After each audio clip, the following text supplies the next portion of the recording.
Hello friends, मैं JP Gupta समृद्धि online classes में आपका स्वागत करता हूं। कल हम पढ़ रहे थे कि सीखने के सिद्धांत के बारे में बात किया था हमने कि सीखने के सिद्धांत का वर्गीकरण किया था कि कौन कौन से सीखने के सिद्धांत है, उनका वर्गीकरण कैसे कैसे किया गया है। हमने आपको बताया था उद्दीपन अनुक्रिया का सिद्धांत या व्यवहारवादी साक्षर सिद्धांत और दूसरा था संज्ञानात्मक सिद्धांत। तो हम उद्दीपन अनुक्रिया या यूं कहे कि व्यवहारवादी साक्षर सिद्धांत के अंतर्गत हम अपना पुनर्बलन सिद्धांत और पुनर्बलन दो भागों में बांटा था। उसमें से पहला हम बात कर रहे हैं थांडाई का सिद्धांत, जो मोस्ट पॉपुलर सिद्धांत है और इससे बहुत सारे क्वेश्चन पूछे भी जाते हैं कंपटीशनों में या किसी प्रकार के एग्जाम में। अगर सिलेबस में है तो इससे क्वेश्चन बहुत सारे उठते हैं। तो सबसे पहले देख लेते हैं थांडाई के जो सीखने का सिद्धांत है उसका सिद्धांत का प्रतिपादन उन्होंने 1898 ईस्वी में जो उनका शोध प्रबंध था जिसका शीर्षक था एनिमल इंटेलिजेंस, मतलब पशु की बुद्धिता की बात करी थी उन्होंने। एनिमल इंटेलिजेंस में अपने इस प्रयोग का उन्होंने प्रतिपादन किया था। जो उनका शोध प्रबंध एनिमल इंटेलिजेंस था उसमें इस शोध प्रबंध इस सीखने के सिद्धांत का प्रतिपादन उन्होंने किया था 1898 ईस्वी में। पूछा भी जाता है, सन भी पूछा जाता, ध्यान रखिएगा। बहुत बार पूछा गया है इसके नाम आपको पता होना चाहिए कि थांडाई के सिद्धांत को किस किस नामों से जाना जाता है, क्योंकि ये पूछ लिया जाता है। सामान्यतः जो सबसे पॉपुलर नाम है वो है प्रयास एवं त्रुटि का सिद्धांत या हर्ष एवं दुख का सिद्धांत। ये सबसे ज्यादा पॉपुलर नाम है। प्रयास एवं त्रुटि में इसी के नाम से नॉर्मली जाना जाता है कि प्रयास एवं त्रुटि का सिद्धांत किसका। लेकिन यही चीज है कि और बातों के लिए पूछ लिया जाता है कि और नाम संबंधवाद बंध का सिद्धांत किसका है, संयोजनवाद का सिद्धांत किसका है। इस तरह से क्वेश्चन पूछे जाते हैं। अभी पिछले 2018 का जो टीटी था उसमें थांडाई स्किनर वाले सिद्धांत का अलग नाम पूछ लिया था, नैमित्तिक विकास सिद्धांत किसका है, तो वो वहां से पूछ लिया था। स्किनर के सिद्धांत का जो विभिन्न नाम है उनका जो एक क्रिया प्रसूतन बंधन का सिद्धांत है, लेकिन वो दूसरा नैमित्तिक सिद्धांत के नाम से पूछ लिया था।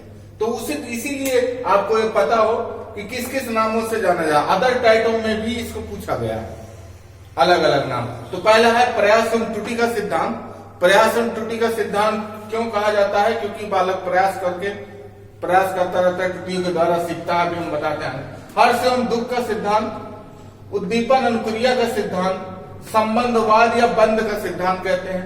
एसआर बॉन्ड कहा जाता है इसको, इसके नाम से भी जाना जाता है।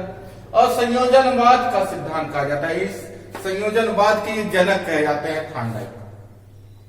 थांडाई ने क्या कहा, इसी से ये सारे भी नाम को हम डिस्कस करते हैं कि प्रत्येक अनुक्रिया के पीछे किसी न किसी उद्दीपक का हाथ होता है। जब हम कोई भी अनुक्रिया करते हैं तो कोई ना कोई उद्दीपक हमारे सामने जब प्रस्तुत होता है तभी हम अनुक्रिया करते हैं। उद्दीपक क्या है? उद्दीपक वह वस्तु हो सकती है, कोई व्यक्ति होता है, हो सकता है कोई वस्तु हो सकती है, कोई घटना हो सकती है, कुछ भी जिसको देखकर हम अनुक्रिया करें अर्थात क्रियाशील रिस्पॉन्स करें, वो कहलाता है उद्दीपक। तो उद्दीपक मतलब कोई भी चीज हो सकती है, कोई वस्तु हो सकती है, कोई घटना हो सकती है, कोई व्यक्ति हो सकता है, कुछ भी चीज हो सकता है। उद्दीपक जिसको देखकर हम अनुक्रिया करें वही उद्दीपक होता है। तो कह रहा है कि प्रत्येक अनुक्रिया के पीछे किसी न किसी उद्दीपक का हाथ होता है। व्यक्ति के सामने जब उद्दीपक उपस्थित होता है तो उसमें उपस्थित एक या अनेक तक उत्तेजक का कार्य करते हैं। कहने का मतलब यह है कि जब कोई चीज उपस्थित होता है उद्दीपक, तो उसमें कुछ ना कुछ ऐसी चीजें होती है जो हमें उत्तेजित करती है, हमें पुश करती है कि अनुक्रिया करें, वो उत्तेजक का कार्य करती है। तो वही कह रहा है, एक से अधिक चीजें हमें उत्तेजक का कार्य करती है, जिसके परिणाम स्वरूप हम अनुक्रिया करने लगते हैं या वह अनुक्रिया करने लगता है। और जिस अनुक्रिया से जिसके परिणाम स्वरूप विभिन्न प्रकार के हमने कल सीखने के प्रोसेस बताया था कि जब कोई चीज आती है अनुक्रिया करते हैं, विभिन्न प्रकार के अनुक्रिया करते हैं। तो वही उन्होंने कहा अनुक्रिया करने लगता है और जिस अनुक्रिया से उसे संतोषजनक परिणाम प्राप्त होता है उससे उसका बंध बन जाता है, शेष को वह छोड़ देता है। ये थांडाई ने कहा कि जिस अनुक्रिया से उसका संतोषजनक परिणाम पड़ा तो उस अनुक्रिया को अपनाता है, शेष अनुक्रिया को क्या कर देता है, छोड़ देता है। तो वही चीज तो क्या बन जाता है, बंध बन जाता है, बंध कह लीजिए या संबंध कह लीजिए। तो इसीलिए बंध का सिद्धांत है, संबंधवाद का सिद्धांत भी कहते हैं। संयोजन, दो उद्दीपन और अनुक्रिया के बीच एक संयोजन का काम हो रहा है, एक संयोजन बन रहा है, तो इसलिए इसको संयोजनवाद का सिद्धांत कहते हैं। उद्दीपन उपस्थित होता है तो अनुक्रिया होती है, उद्दीपन अनुक्रिया का सिद्धांत या सौरवर्ण कहते हैं। प्रयास्यम त्रुटि मतलब बार बार हम करके सही अनुक्रिया खोजते हैं। यहाँ पे हमने कहा ना विभिन्न प्रकार की अनुक्रियाएं करता है और जिससे उसे संतुष्टि मिलती है तो हम बार बार करते हैं। ये तो है ना कि एक ही बार में फर्स्ट टाइम राइट कर लिया, तो वही तो उसके हम बार बार करते हैं जिससे सही अनुक्रिया, जिस अनुक्रिया से हमें संतोषजनक परिणाम मिलता है उसको हम अपनाते हैं। इसलिए हर्ष एवं दुख, सही अनुक्रिया करने पर हर्ष मिलता है, गलत अनुक्रिया करने पर हमें दुख मिलता है। ये इनके इस प्रयोग में भी दिया गया, जिसको हम आके देखते हैं। प्रयोग कहा जाए तो जो पॉपुलर है, जो जाना जाता है, वो बिल्ली के नाम से जाना जाता है। ध्यान रखिएगा, थार्डाई का सिद्धांत बिल्ली के सिद्धांत के नाम से जाना जाता है। इनका सिद्धांत वैसे इन्होंने प्रयोग फंडुलस मछली और चूहे पर भी किया था, लेकिन थार्डाइक बिल्ली, पावलोव कुत्ता और स्किनर चूहे के नाम से जाना जाता है। इसके अलावा भी इन्होंने प्रयोग किया आधार पे, लेकिन ये जो जाने जाते हैं, पहचाने जाते हैं, इनका सिद्धांत जो जाना पहचाना जाता है वो इसके आधार पे जाना जाता है। नॉर्मली इनका जो जाना जाता है वो बिल्ली पर जाना जाता है। बिल्ली के लिए इन्होंने एक पिंजरा बनाया, इस प्रकार पिंजरा बनाया था कि उससे जालीदार पिंजरा था, हर बार देखा जा सकता था और उसमें एक लीवर लगा हुआ था। उस लीवर को दबाने से ही उसका गेट खुलता था। तो उन्होंने क्या किया, एक बिल्ली ली, बिल्ली को भूखा रखा और भूखा एक दो दिन भूखा रखने के बाद उस पिंजरे में उनको बंद कर दिया। और फिर उन्होंने क्या किया, बिल्ली के सामने एक मछली का टुकड़ा लेके आया, दूर रख दिया। बिल्ली ने मछली का टुकड़ा देखा और मछली के टुकड़े का जो महक है वो उसके अंदर बिल्ली को महसूस उसने देखा और उस मछली के टुकड़े को पाने के लिए छटपटाने लगी। एक चीज ये भी बता दें, बिल्ली का जो मनपसंद भोजन है वो मछली है, तो उस मछली को के टुकड़े को पाने के लिए छटपटाने लगी, इधर उधर करने लगी, कभी जाली को हिलाती, कभी इधर भागती, कभी उधर भागती पिंजरे में, लेकिन वो कर नहीं पाई थी। लगातार भागते भागते अचानक उसका पैर लीवर पर पड़ गया और गेट खुल गया, उसने जाकर मछली के टुकड़े को खा लिया। ये क्रिया उसके साथ बार बार दोहराई गई। हर बार उसके प्रयास में कमी आती है। प्रयास में क्या होती है, प्रयास त्रुटि को क्या होता गया, हर बार कम होता गया। हर बार पहली बार की अपेक्षा कम समय में वो पिंजरा खोलने लगी और कई बार कराने के बाद एक समय ऐसा भी आया कि अगर हम बिल्ली को पिंजरे में बंद करते थे तो वो एक ही बार में लीवर खोलकर आके मछली का टुकड़ा खा लेती थी। तो वही प्रयास एवं त्रुटि हुआ, हर्ष एवं दुख का सिद्धांत आया, उद्दीपन प्रस्तुत हुआ तो अनुक्रिया हुई, इसलिए उद्दीपन अनुक्रिया कहा गया। सही अनुक्रिया के साथ उसका संबंध बना, गलत अनुक्रिया को उसने छोड़ा, सही अनुक्रिया के साथ संबंध बनाना चालू किया, इसलिए उसके प्रयासों में कमी आती गई और लास्ट में पहले प्रयास में ही वो पिंजरा खोल लेने लगे।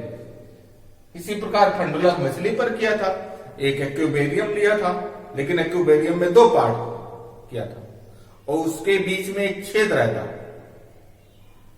क्या था, एक छेद था जिसके आर पार वो मछली जा सकती, इतना ही बड़ा छेद था जिसके आर पार वो मछली जा सकती। तो उन्होंने क्या किया, एक साइड में फंडुलस मछली को रख दिया, दूसरे साइड में कुछ नहीं रहा।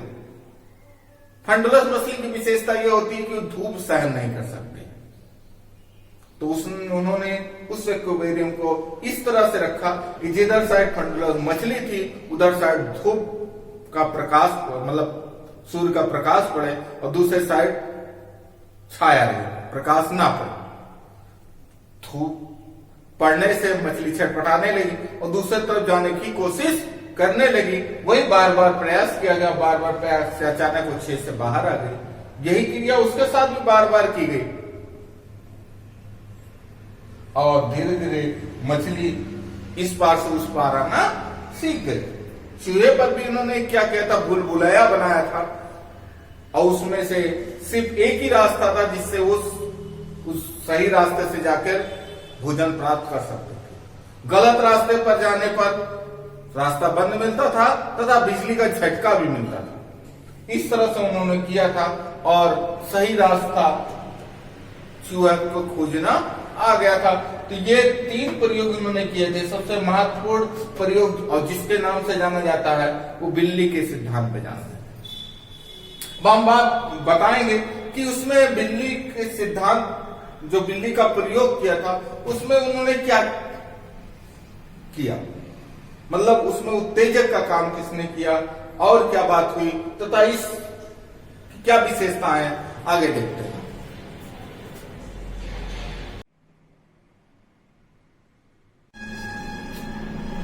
बिल्ली के प्रयोग में हम देखते हैं कि कैसे कैसे किसने किसने क्या क्या कार्य किया।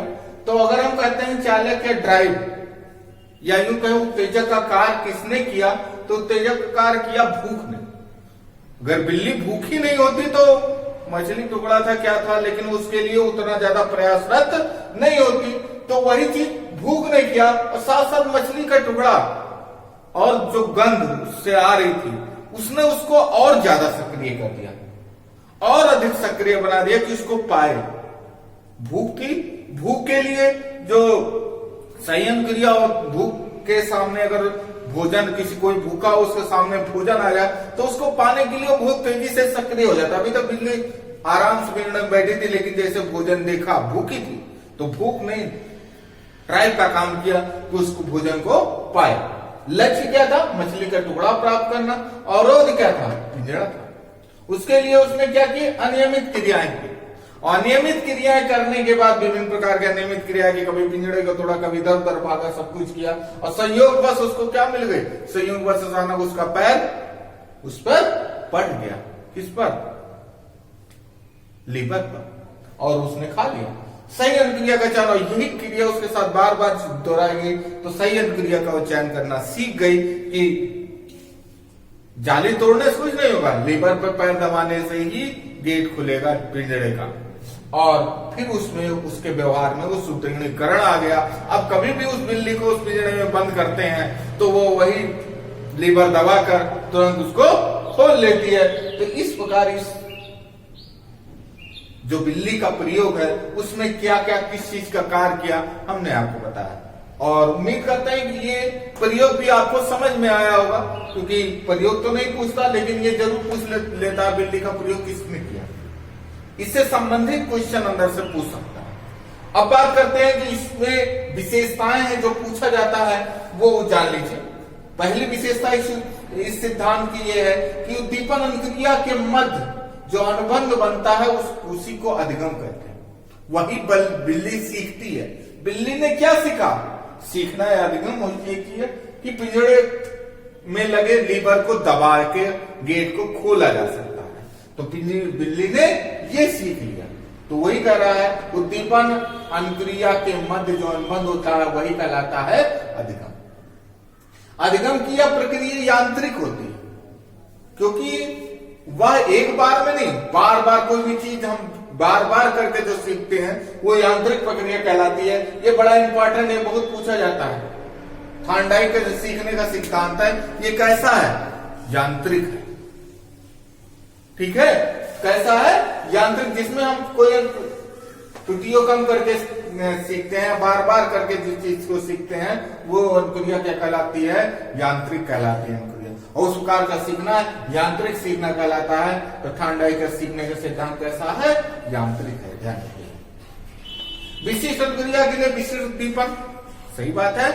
भूख लगी थी, उसके सामने बिल्ली के सामने सोना बाहर रख दिया होता तो क्या अनुक्रिया करती, नहीं। विशिष्ट अनुक्रिया के लिए विशिष्ट, भूख लगी है तो भोजन चाहिए, प्यास लगा है तो पानी चाहिए। तो वही कह रहा है विशिष्ट अनुक्रिया के लिए विशिष्ट उद्दीपन। उद्दीपन क्या था, भोजन। उद्दीपन वहां क्या था, भोजन, किसमें? बिल्ली के उसमें। ठीक है, तो उद्दीपन क्या था? भोजन था। अगर यहां हम उद्दीपन लिख देते हैं तो उद्दीपन क्या था? उद्दीपन था भोजन या मछली का टुकड़ा।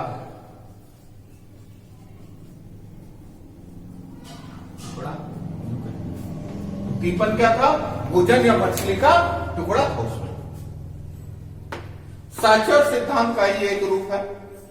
जैसे साचर सिद्धांत में हम कृत्रिम उद्दीपन के साथ भी कनेक्ट हो जाते हैं, इसमें इनका गौड़ सिद्धांत के अंतर्गत है, इसमें हम उसे और अच्छे से समझाएंगे।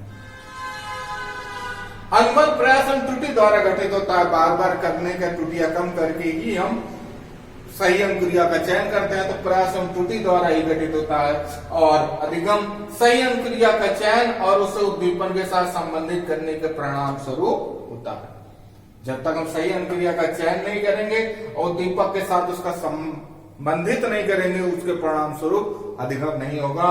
तो वही कह रहा है, सही अनुक्रिया का चयन और उससे उद्दीपन से संबंधित करने के परिणाम स्वरूप ही क्या होता है?